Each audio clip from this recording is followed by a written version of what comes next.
35 datos de toda la historia de Brasil. Probablemente te has preguntado por qué casi todo el continente americano, desde Estados Unidos hasta Chile, pasando por México, Centroamérica, el Caribe y buena parte de Sudamérica, fue colonizado por España, mientras que Brasil resultó una excepción, como colonia de Portugal. Posiblemente has escuchado que Brasil fue descubierto por el navegante portugués, Pedro Álvares Cabral, lo que es un error, ya que el verdadero descubridor del territorio brasileño fue un español que acompañó a Colón en el viaje del descubrimiento. Este español descubrió también la desembocadura del Amazonas, el río más caudaloso del mundo. ¿Qué significó en Brasil la política del café con leche? ¿Cómo el coronelismo brasileño surgió de la política del café con leche? ¿Será cierto que en Brasil hubo un rico esclavista de color que tuvo 1000 esclavos?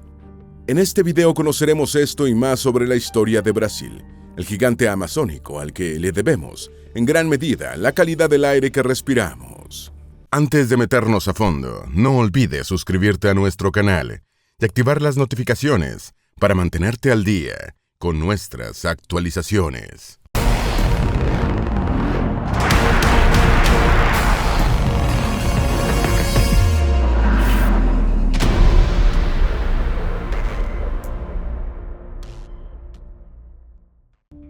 Número 1. La Guerra del Fin del Mundo.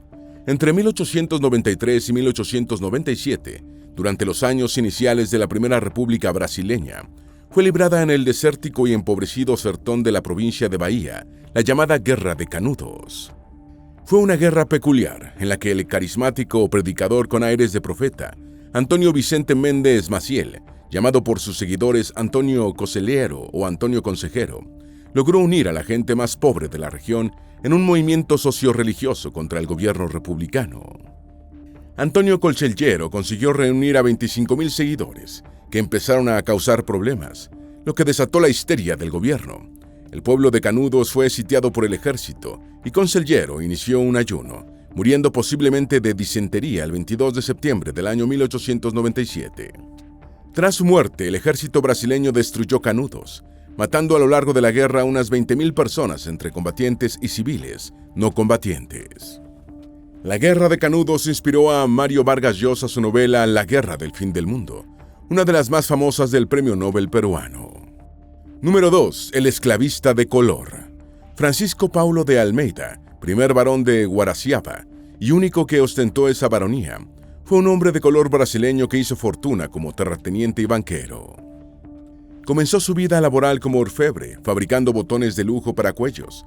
También era un consumado violinista que complementaba sus ingresos tocando en funerales. Después se convirtió en tropeiro y en 1860 utilizó sus ahorros para comprar su primera finca. Llegó a tener cerca de 1000 esclavos en varias plantaciones y era propietario del Palacio Amarillo en Petrópolis, la llamada Ciudad Imperial, nombrada en honor al emperador Pedro II. Getúlio dos Reyes Vargas, nacido en São Borja, Río Grande do Sul, el 19 de abril de 1882, es considerado el político brasileño más importante del siglo XX y también el más polémico. Una vez presidente provisional, otra vez presidente de facto durante el Estado Novo y 2 veces presidente constitucional, la última entre 1951 y 1954, electo por voto popular, copó la vida política brasileña durante casi un cuarto de siglo, hasta su muerte por propia voluntad. Siendo presidente de la República y en medio de una crisis política, Getúlio Vargas se disparó mortalmente al corazón el 24 de agosto de 1954, en su habitación del Palacio de Catete, sede del Poder Ejecutivo de Río de Janeiro. Número 4. Un golpe de Estado para impedir que Brasil fuera gobernado por un aristócrata francés. En 1889, el emperador Pedro II era un anciano sin hijos varones, por lo que la herencia del trono brasileño correspondía a la princesa Isabel de Braganza, la mayor de sus 3 hijas, casada con el aristócrata francés Gastón de Orleans. La perspectiva de que, tras la muerte de Pedro II, el imperio pudiera ser regido a la sombra por un francés, disgustaba a buena parte de las élites brasileñas. Por otra parte, la abolición de la esclavitud mediante una ley firmada por la princesa Isabel en noviembre de 1888 había generado un alienamiento generalizado de los terratenientes en contra del imperio.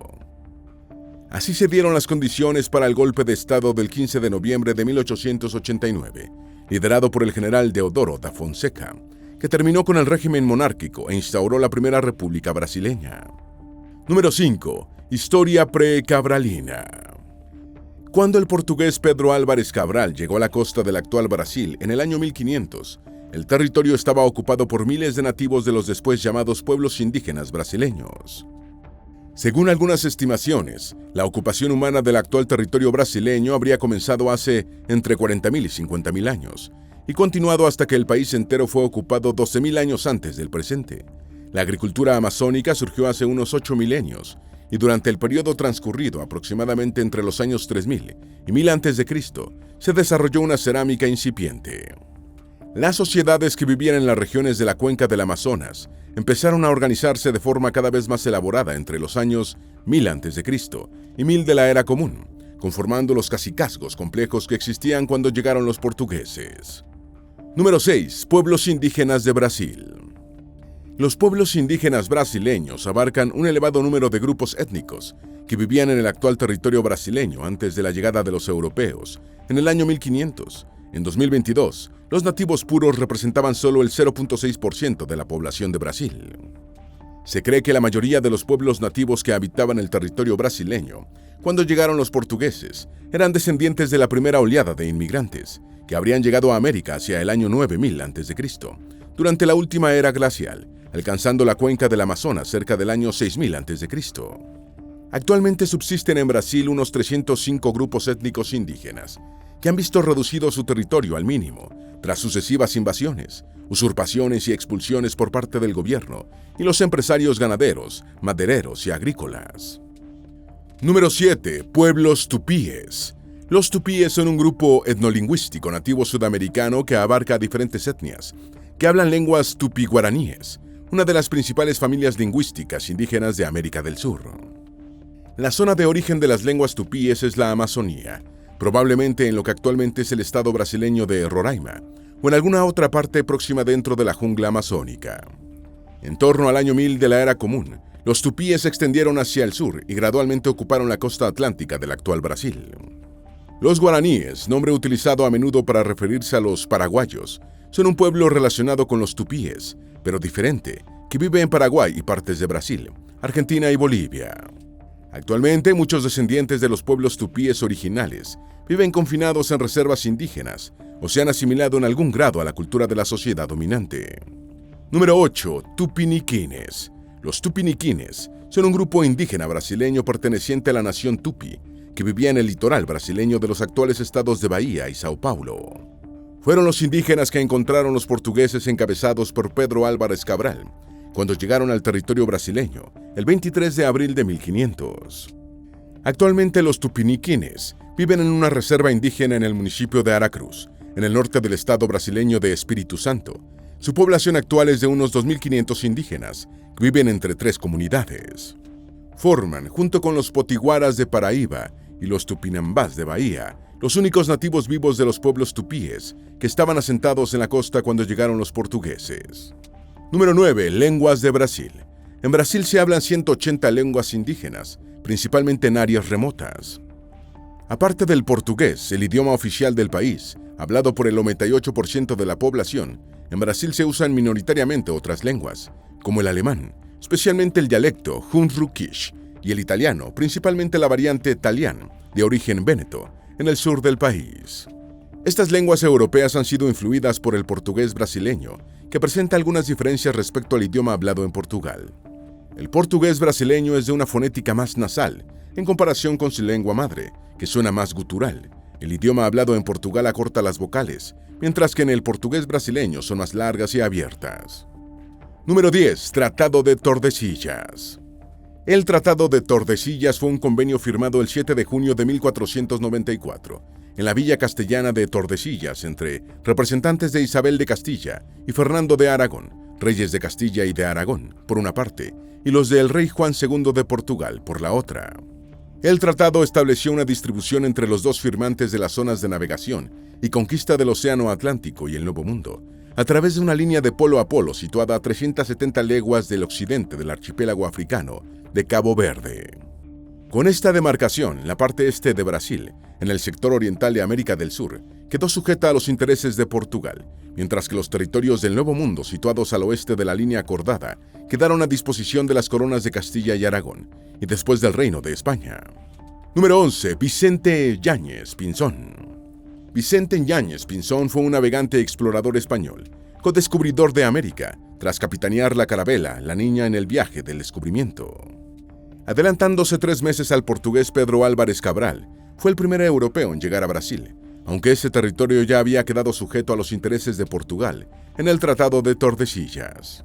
Yáñez Pinzón recorrió parte del litoral atlántico sudamericano con 4 carabelas, descubriendo la desembocadura del río Amazonas en el actual estado brasileño de Pará y el cabo de San Agustinho, cerca de Recife, en Pernambuco, en el extremo más oriental de Brasil. Por estas razones, la mayoría de los historiadores reconocen como descubridor de Brasil al español Yáñez Pinzón y no al portugués Álvares Cabral. Número 12. Pedro Álvares Cabral. Pedro Álvares Cabral fue un noble, explorador, navegante y comandante militar portugués, a menudo señalado como el primer europeo que llegó a Brasil. En 1500, Álvares Cabral partió con una flota de 13 navíos hacia la India, navegando por la ruta recién estrenada por Vasco de Gama, a través de la costa atlántica africana. La orden que llevaba era entablar relaciones comerciales en India, especialmente en el comercio de especias, dominado entonces por mercaderes turcos, venecianos y árabes. En el trayecto hacia Asia, la flota de Álvares Cabral navegó Atlántico adentro, hacia el oeste. No se sabe si en busca de vientos más favorables o porque el navegante decidió echarle un vistazo al Nuevo Mundo, a ver si conseguía territorios que pudiera reivindicar para Portugal, de conformidad con el Tratado de Tordesillas.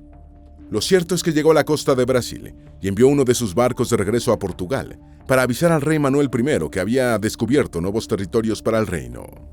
Después puso rumbo este, hacia su destino original de la India, a la que llegó con 6 navíos, tras perder varios en una tormenta atlántica.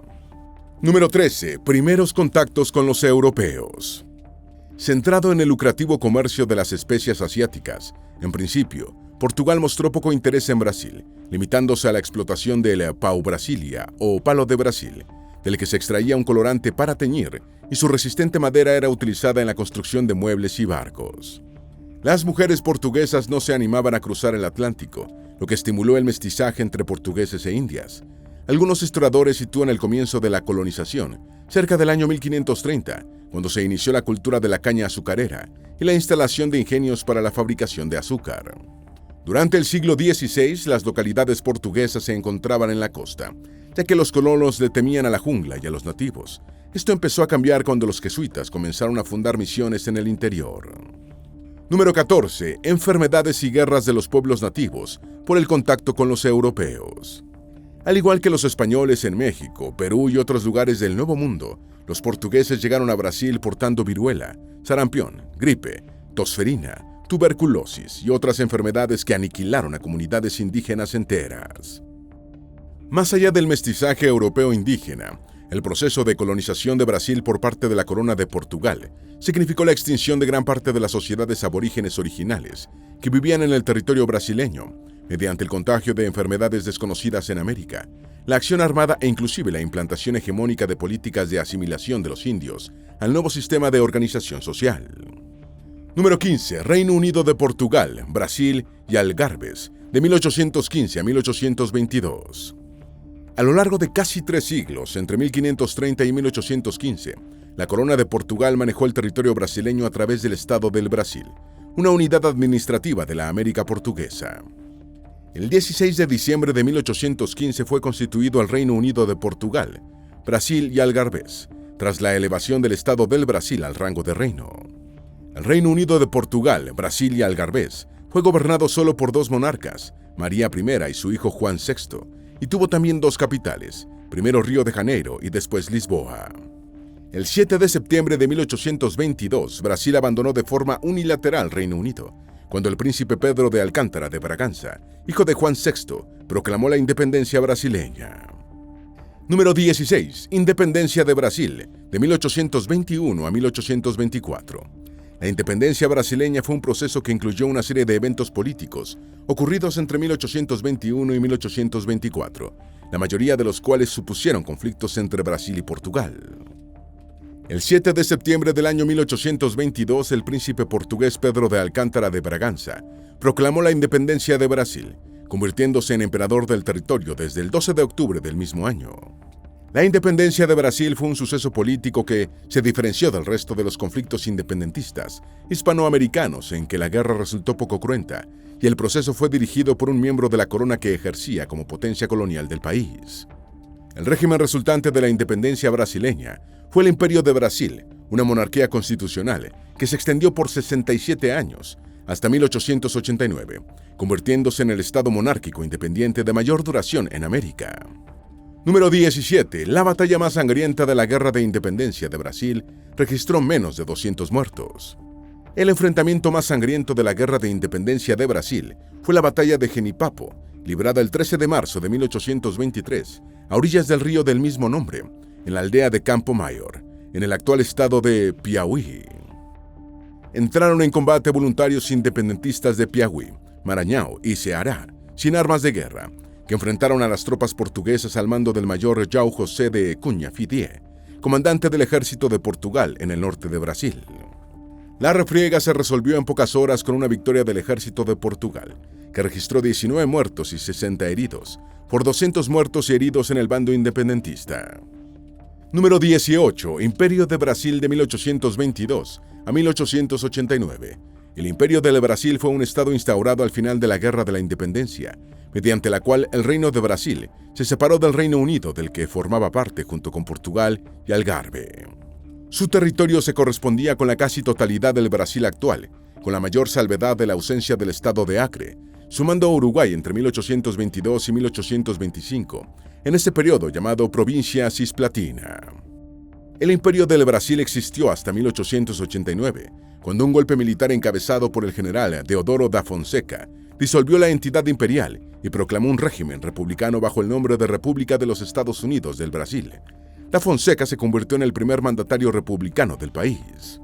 Número 19. Primer reinado de 1822 a 1831. El primer reinado fue el periodo inicial del Imperio del Brasil, durante el cual Pedro de Alcántara de Braganza gobernó el territorio brasileño entre 1822 y 1831 como el emperador Pedro I. El primer reinado fue un periodo histórico brasileño que se caracterizó por ser una época de transición. Estuvo marcado por una crisis política, económica, financiera y social, y la efectiva consolidación de la independencia de Brasil solo se lograría tras la abdicación de Pedro I en 1831. Pese a que en marzo de 1831 Pedro I designó un gabinete formado por políticos de la oposición, las presiones de los liberales continuaron y tuvo que abdicar en su hijo Pedro II en mayo del mismo año. Número 20. Periodo de regencia de 1831 a 1840. Pedro II tenía 5 años cuando su padre Pedro I abdicó a su favor en 1831, lo que legalmente abrió un periodo de regencia hasta que el monarca titular alcanzara la mayoría de edad. Según la ley brasileña, el Consejo Regente estaba integrado por 3 representantes, y entre 1831 y 1840 hubo 4 regencias, en medio de uno de los periodos más convulsos de la historia de Brasil.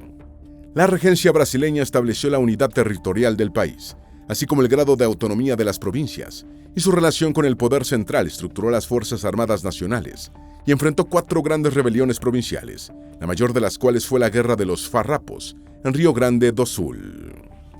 Número 21. Pedro II de Brasil. Pedro II de Brasil, apodado el Magnánimo, fue el segundo y último emperador del Imperio brasileño. Nació en Río de Janeiro en 1925, como hijo del emperador Pedro I y María Leopoldina de Austria, y la abdicación de su padre en 1831 lo dejó como emperador con solo 5 años de edad. Reinó en Brasil durante 58 años, incluyendo un periodo de regencia de 9 años durante su minoridad, y tras heredar un imperio al borde de la desintegración, lo transformó en una potencia emergente a nivel internacional.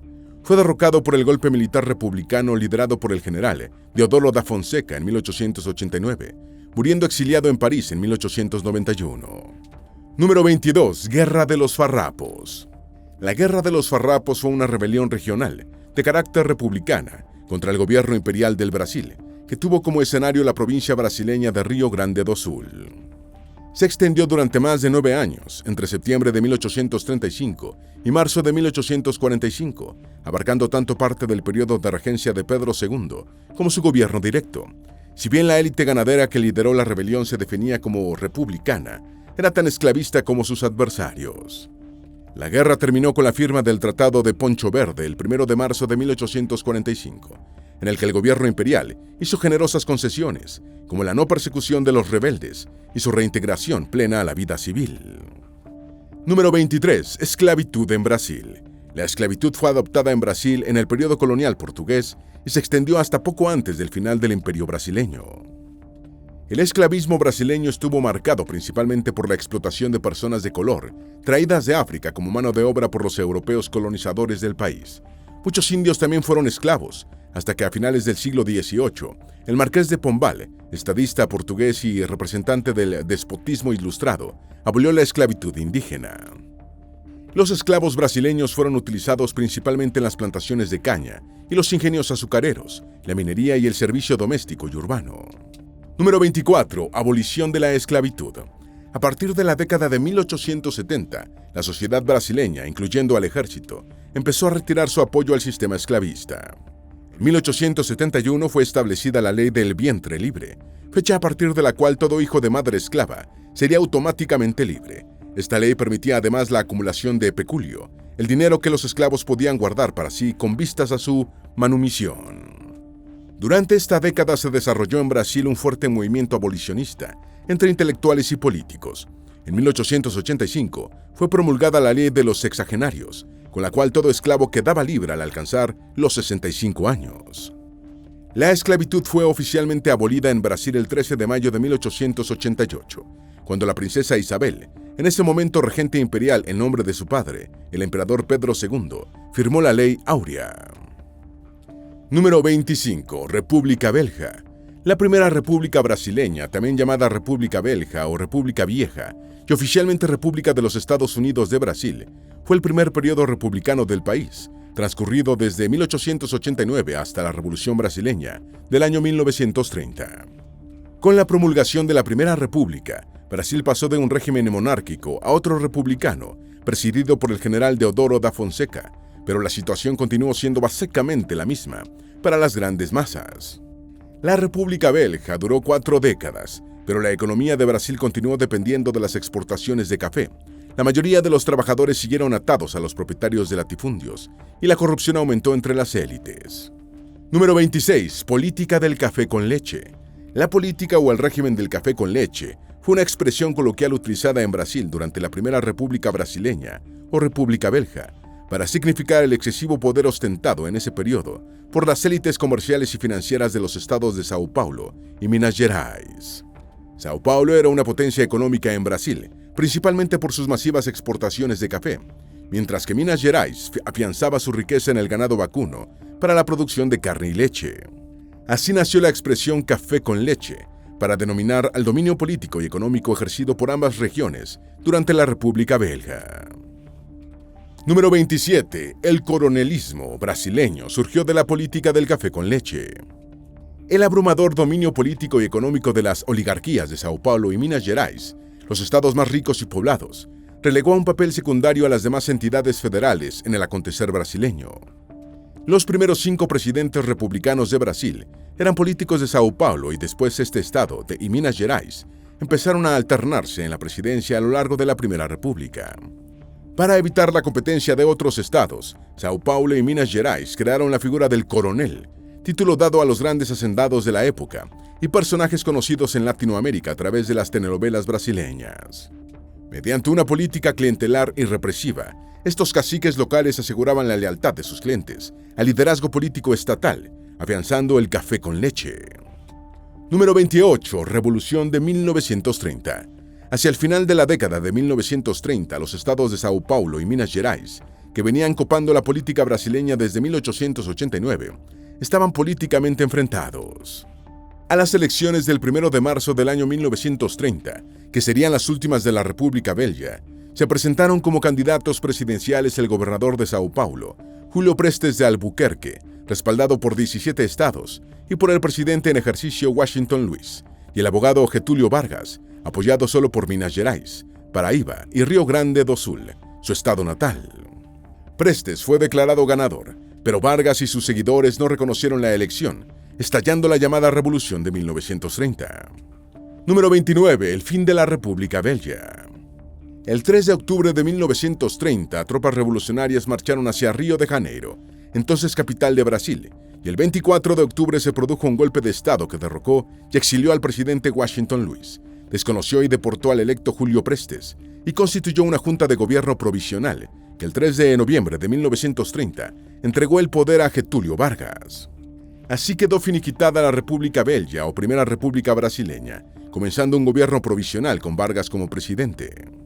Número 30. Era de Vargas, 1930-1945. Cuando asumió la presidencia provisional en 1930, Vargas prometió una nueva constitución para Brasil, y en 1932 estalló la mayor guerra civil del país en toda su historia, de la que Vargas emergió victorioso tras 3 meses de luchas. En 1934, una asamblea constituyente electa en 1933 eligió a Vargas como presidente constitucional, periodo que culminó en 1937. 2 meses antes de las elecciones fijadas para enero de 1938, Vargas dio un golpe de Estado y decretó el Estado Novo o Estado Nuevo, logrando mantenerse en el poder hasta 1945. Número 31. República Populista, de 1946 a 1964. La República Populista, también llamada Nueva República y Cuarta República Brasileña, fue el periodo de la historia brasileña iniciado en 1946, con el fin del gobierno provisional de José Linhares, que había sido promovido por la renuncia forzada de Getúlio Vargas en 1945 y terminado en 1964 con el comienzo de la dictadura militar. La República Populista incluyó el segundo gobierno constitucional de Getúlio Vargas entre 1951 y 54. Durante la Nueva República fue fundada Petrobras en 1953 y en 1960 la capital nacional fue trasladada de Río de Janeiro a Brasilia, una ciudad planificada en el Distrito Federal, en la parte central de Brasil. Número 32. ¿Por qué populista? En Brasil la palabra populista se utilizaba en los años 1940 para designar a políticos carismáticos capaces de movilizar a grandes masas de personas, especialmente a los contingentes de trabajadores que habían migrado a las grandes ciudades. En el contexto de la democratización brasileña, estas nuevas masas electorales habían escapado a la dinámica del voto cantado a viva voz o vigilado, independizándose de los caciques políticos. Aunque el término populista no dejó de utilizarse de manera peyorativa, en general tuvo una interpretación positiva, siendo reivindicado por muchos políticos. Número 33. Dictadura militar de 1964 a 1985. La República Populista Brasileña llegó a su fin el 31 de marzo de 1964, cuando un golpe militar depuso al presidente João Goulart, quien había sido electo democráticamente en 1961. Tras el golpe militar, la presidencia brasileña fue asumida dictatorialmente por el mariscal de campo del ejército Humberto de Alencar Castelo Branco, quien estuvo en el poder hasta marzo de 1967, cuando fue reemplazado por el también mariscal del ejército, Arthur da Costa e Silva. Los gobiernos dictatoriales se sucedieron hasta 1985, cuando Brasil retornó a la democracia. Número 34. El régimen militar se benefició de un milagro económico y del Campeonato Mundial ganado por Brasil en México, 1970. A pesar del vocabulario empleado para hacer referencia al régimen político del periodo 1964 a 1985 de la historia brasileña, solo entre 1964 y 1967 el gobierno mostró un carácter netamente militar. En 1967 fue aprobada una constitución civil y entre ese año y 1978 fueron electos 4 parlamentos que elegían al presidente de la República, aunque el férreo control de las instituciones por los militares limitaba las posibilidades de la oposición. A pesar de las masivas violaciones de los derechos humanos, el régimen militar alcanzó su apogeo y una alta popularidad en 1970, con el milagro económico brasileño. Además, en el Campeonato Mundial de Fútbol México 1970, Brasil conquistó el ansiado tricampeonato, ganando definitivamente la Copa Jules Rimet. Número 35. Nueva República, de 1985 a la actualidad. La Nova o Nueva República designa el periodo de la historia brasileña que comenzó en 1985, con el fin de la dictadura militar, y se ha prolongado hasta la actualidad, con una amplia democratización del país y su estabilización económica. En 1985, el candidato opositor Tancredo Neves ganó una elección en el colegio electoral indirecto frente al candidato gubernamental Paulo Maluf. Neves murió el 21 de abril de 1985 antes de asumir el poder, que fue asumido por su vicepresidente, José Sarney, considerado el primer presidente democrático de la Nova República. Esperamos que este video te haya sido útil. Si tienes algo que agregar, por favor, compártelo con nosotros en la sección de comentarios. Dale me gusta a este video y envíale el enlace a tus familiares y a tus mejores amigos, para que también sepan más sobre los 35 datos de la historia de Brasil. Si eres nuevo en nuestro canal, no olvides suscribirte. No se te olvide seguirnos en todas nuestras redes sociales, que van a estar aquí abajo en la descripción. Recuerda, un pueblo que no conoce su historia está condenado a repetirla.